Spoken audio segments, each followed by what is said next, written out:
sanggol, magdamag na ulan, walang hinto-hinto, kawawa na naman ang mga kababayan natin na mga binaha ngayon sa mga lugar nila.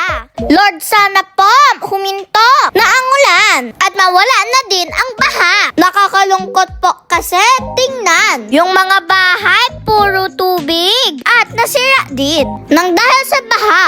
Annyeonghaseyo, hello guys, welcome back to our vlog. I'm Ara. And I'm Yumin. We are the co-sister students of Korean Pinay. It's another day, it's another mini vlog na lang po kami. Breakfast po tayo. Gutom na kasi si Inday Kilay nyo. Isang itlog, lagyan ng asin, imekos-mekos, kawalay na maliit, lagyan ng mantika, at painitin. Lunod ang itlog ng dahan-dahan para hindi matalsik si mantika. Masakit kasi parang nangungurot. Ayan na para din ang scrambled egg natin. Bantayan kasi baka masunog ang itlog. Kailangan i-perfect natin to, no? At sabi ko kay mami, luto na at ako na nga maghanon. Haon pala. At syempre para safety, i-off natin ang kanal, ang kalan. At hinati ko na pala para iwanan ko si ate. So sobrang ingat ko, muntik ko pa mapasok si mami. Ay sorry naman. At dahil hindi ko abot ang kanin, I asked mommy for help. At ready na ang breakfast. Sayang naubusan na kami ng spam. So ito muna ang breakfast ko. Kain po tayo. At dahil ang daming energy ng Inday Kilay nyo, so I helped mommy magtanggal ng damit sa sampayan. Ang laki talaga ng tulong na electric fan na pang buong barangay. Parang kalili pa rin pag na-under na.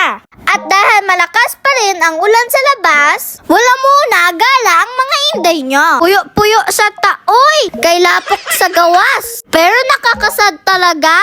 Ang daming kasi binaha. Yung mga bata na rescue sa mga lugar nila.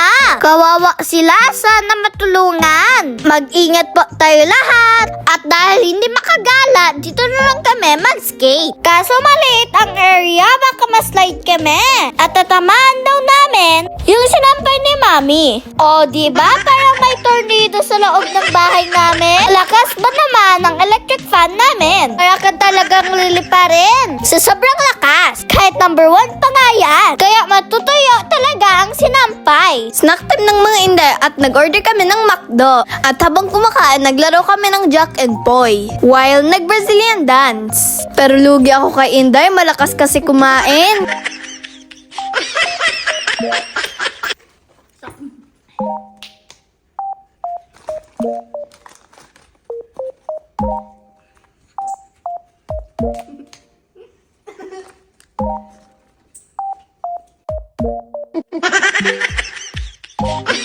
Kapag tahimik ang mga anak, kakabahan talaga ang nanay. We did a scary face painting. Maoras, laman sa pagtanaw, sa tipo na kapag follow, please follow the sister po. That's all guys. Thank you for watching. See you in the next vlog. Bye!